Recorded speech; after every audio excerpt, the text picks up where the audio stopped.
Hello everyone, welcome to another garden video. আমার হাতে বাঁশ গাছের মতো দেখতে এই চারাটা কি ভাবছো তো? হ্যাঁ, আমি বাজার থেকে কিছু বাঁশ গাছের চারা এনেছিলাম বাগানে বসাবো বলে। তবে এই বাঁশ গাছের দারুণ কালারফুল ফুল হয়। ফুলগুলো কিছুটা পেন্সিলের খোসার মতো দেখতে। তোমরা নিজেদের বাগানে যারা এখনও অ্যাড করোনি, বাজার থেকে এনে কিন্তু বসাতে পারো। বিশ্বাস করো, দারুণ ফুল হয়। শীতের বাগানের দীর্ঘস্থায়ী একটা ফুলেদের মধ্যে কিন্তু এটা অন্যতম। তবে এর বিশেষ একটা নাম রয়েছে, সেটা হচ্ছে ডায়ান্থাস। আর অনেকে এটা চেনো। গাছটাকে দীর্ঘস্থায়ী বললাম এই কারণে, কারণ সারা শীত জুড়ে তো ফুল ফুটবেই, প্লাস গ্রীষ্মকালেও ফুটবে।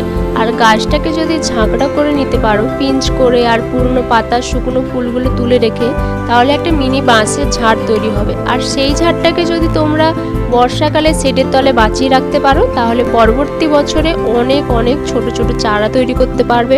আমার গাছ কিন্তু অলরেডি বসানো হয়ে গেছে, আর আমার আগে থেকেই মাটি তৈরি করা ছিল। আর মাটি হিসেবে আমি কিন্তু ঝুরঝুরে ওয়েলডেনের যুক্ত মাটি তৈরি করেছিলাম। তো যেভাবে মাটিটা তৈরি করেছি দেখে নাও তোমরা, এভাবে তোমরা তৈরি করতে পারো। এরপর ছায়াযুক্ত স্থানে 1 সপ্তাহের জন্য রেখে দেবো। আর কে কে ডায়ান্থাস ভালোবাসো বা ডায়ান্থাস কে বসিয়েছো বা কে বসাবে ভাবছো, অবশ্যই কমেন্ট করে জানিও। এরপর এটাকে হালকা রোদের মধ্যে রেখে দেবো। আর ভিডিওটা ভালো লেগে থাকলে লাইক, কমেন্ট, শেয়ার, সাবস্ক্রাইব আর ফলো করতে ভুলো না। দেখা হচ্ছে পরবর্তী ভিডিওতে।